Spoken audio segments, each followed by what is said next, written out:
Hey guys, my name is Steven. Welcome back to the Quad Method.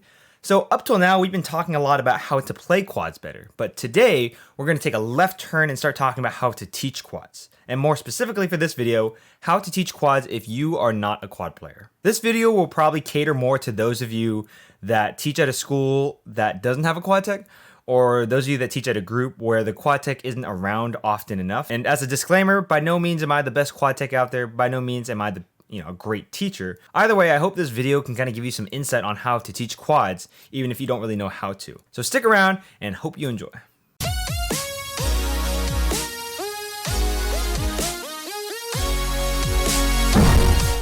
Alright, so to start, let's first answer the most pressing question regarding this video. Do I need to be a quad player to be an efficient quad teacher? And the simple answer is not at all. The most important facet about playing quads is actually the one drum fundamentals. I would say most quad players that are struggling right now struggle because they have a weak one drum fundamental foundation, where when they start moving around the drums, they find it really easy to break those techniques and those fundamentals. Things like changing the wrist orientation or breaking the wrist or using different mechanics when they're moving around the drum. Those quad players that have very strong one drum fundamentals find it difficult to break those habits as they start moving around the drums. And this is partially what makes a really good quad player, because they can approach playing the drum the same way on the rounds as they do on one drum. That way you can also talk to them about technique and rhythms in regards to just wrist rotation and stuff like that. And you don't have to worry about that changing as they move around the drums. This is a very important concept, because if you teach quad players the right technique on one drum and they don't carry that with them on the rounds, then it essentially doesn't mean anything, because they have to move around the drums for them to be quad players. If they didn't move around the drums, they wouldn't be quad players. So in that regard, you don't have to be a quad tech to teach that. You just have to know how to move the stick well and produce a good sound quality and understand rhythms. You can teach those things to a quad player until they make it a habit. As far as learning quad music and quad vocabulary, that is something that they have to do for themselves for the most part. I think our job is to kind of provide them with that material so that they can go home and they can kind of mess around and learn it themselves. That is more about repetition and exposure than it is about talking them through it. Once they understand how to read the music and how to look at quad music and understand what they're being asked to do, that's when you can start talking to them about quad things. And that's kind of where quad techs come into play. They are able to teach the kids how to improve that understanding of quad music. Let's go ahead and move on to something else. So I made this short list, which I call the essentials. And these are things that are easy to identify in young quad players. And these are things that you can easily comment on as a person that doesn't really play quads. And because these things are so simple, you can kind of expand on the topic a little bit more just based on your knowledge of how to play drums. Hopefully you can kind of get a grasp on how to teach these to your kids. So the number one essential is make sure they are playing full strokes when they're moving around the drum. But this is an important one, because full strokes make up so much of what we play. It allows us to play faster, and rebound is just an overall universal concept that we all have to understand, and quad players struggle with that sometimes. Even some world-class lines struggle with that concept. It is really difficult to play anything if quad players can't produce full strokes when they're moving around the drums. Even simple stuff like 8/8-16. If you can play 8/8-16 with full strokes on multiple different patterns, that's already going to get you through a ton of different quad rounds. I cannot emphasize to you how important this is. So if you take away anything from this video, please take this essential away. If your quad players struggle with playing full strokes while moving around the drums, that is the first issue you must address. Because you can't expect them to start moving other things around the drums if they can't even play something simple like legato full strokes. All right, the second essential is another easy one, which is aim for the zones. If you watch a quad player play, it's really easy to see if they're playing outside their zones. If you don't know what the zones are, typically it's about 1/3 of the radius from the center of the head to the rim.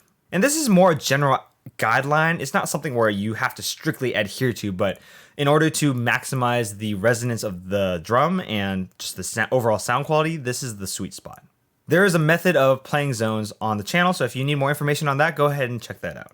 But on top of just maximizing their sound quality, it's also a very easy way to fix their motion. If they're playing in the zones on everything they play, then they have to be taking the shortest distance possible to each drum, which already is fixing motion without talking about it. So just based on those first two essentials, you can already have a great quad player. Somebody that can play full strokes while moving around the drums and somebody that plays in their zones consistently. Those are things that all good quad players must know how to do. The third one is something a little more mental than anything else. The third essential is play on the arounds like you do on one drum. This essential kind of involves a little bit more creativity and imagination. So as all good teachers should do for quad players, they should always be playing on one drum before they attempt anything on the around. So once they're able to play something well on one drum, then they have to figure out how to just move that from drum to drum without changing how they're playing into the head. You know, like when you learn a part for snare drum, once you learn it, you really don't have to think about what you're playing ever again. All you have to think about is how you're playing it and how to change your hands in order to play it better. The same thing goes for quads and their arounds. Once they learn the arounds and they kind of built it into their memory, you don't really have to think about the arounds so much. You may have to think about zones and stuff like that, but you don't have to think about which drum you're hitting because you do it naturally. And that makes this essential a little bit easier. Is all they have to do is pretend like they're playing on one drum and let their muscle memory take care of the arounds for them. So if you see quad players going from one drum to the rounds, and as they start playing around the drums, they start losing height, or they start losing their full stroke, or they start choking off their sound, that's when you gotta stop and tell them, are you playing the rounds like you would on one drum? Are you hitting into the head the same way as you would if I said play on drum 2? And it's simple as that. As soon as they start thinking about that, and as soon as they start understanding how to not change their one drum mechanics, that's when they're going to start getting better, because now their technique from one drum to the rounds is consistent. You can talk about that now. And the last essential is just one I see that happens too much. Don't break the wrist. This might be something that's a little more complex or convoluted to non-quad players, but basically breaking the wrist means when they start moving around the drum side to side by using their wrists like this. Doing this can be a health hazard, as well as just an inefficient way to play quads. Because once they start doing this, now they can't really turn their wrist up because they're engaging different muscles to get this wrist orientation to happen. Now they're not really turning their wrist straight up and down because it's at a slant. There is nothing natural about doing this a lot and then trying to turn up at the same time. Breaking the wrist is going to hurt the sound as much as it might hurt them physically. I know quad players that have pain in their wrists sometimes because they have this habit. But even if we weren't talking about the health part, it's still impossible to produce a good sound while doing this. It's also really hard to control your articulation when you're never turning your wrist up and down the same way when you're moving drum to drum. All right, so those are the 4 essentials.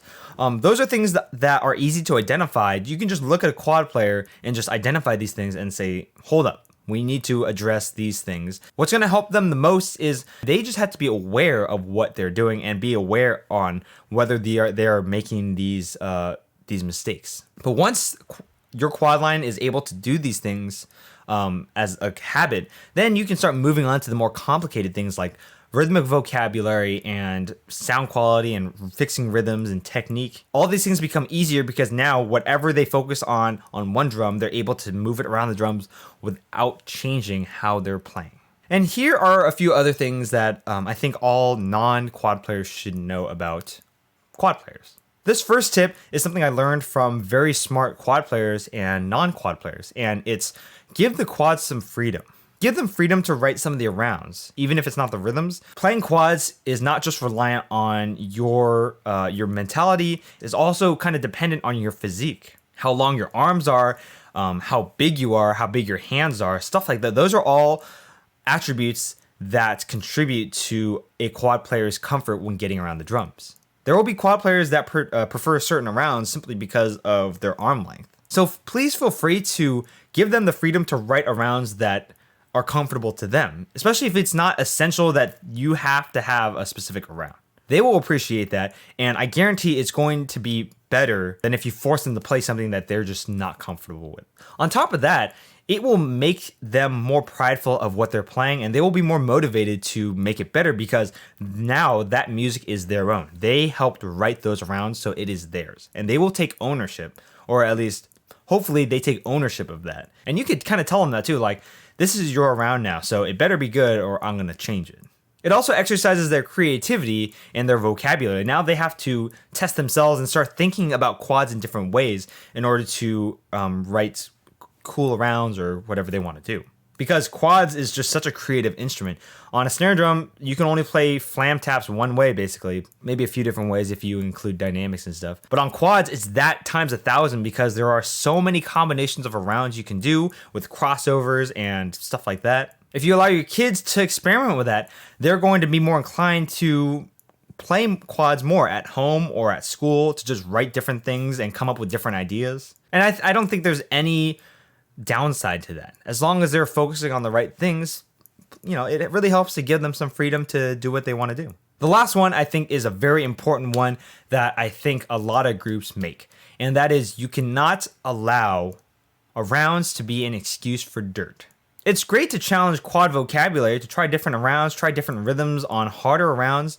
But if you allow them to be mediocre at it and get away with it simply because it's harder, then you're allowing them to become complacent. They start to think that it's okay to be fuzzy if the difficulty justifies it, when in the end, difficulty never justifies anything if it's dirty. Because all you're saying is that you tried to do something. You never actually executed it well. And that's something quad players typically do a lot, is when they're playing scrapes or they're playing really fast singles with crossovers or stuff like that, and it just sounds like a lot of dirt and rims. Like it's not impressive, and it won't get you points if that's what you're after. Don't condition your kids to think that difficult rounds is a good reason to be mediocre. If they execute all of the easier stuff with 90 to 100% accuracy, then they will take that standard and apply it to the harder stuff. And that is how you get really good quad players. When they have a high standard and they know exactly what standard they need to meet in order for it to be executed well. Anyways, that is all I got. Hopefully this gives you a kind of a jump start into just starting to teach your quads if you don't really have a quad tech to go to.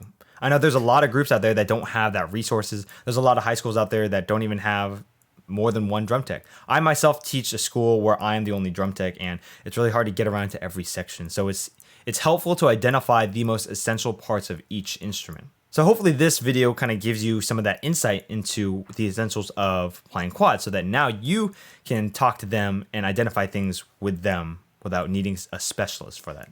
Anyways, hope that helps. And I'll see you guys soon.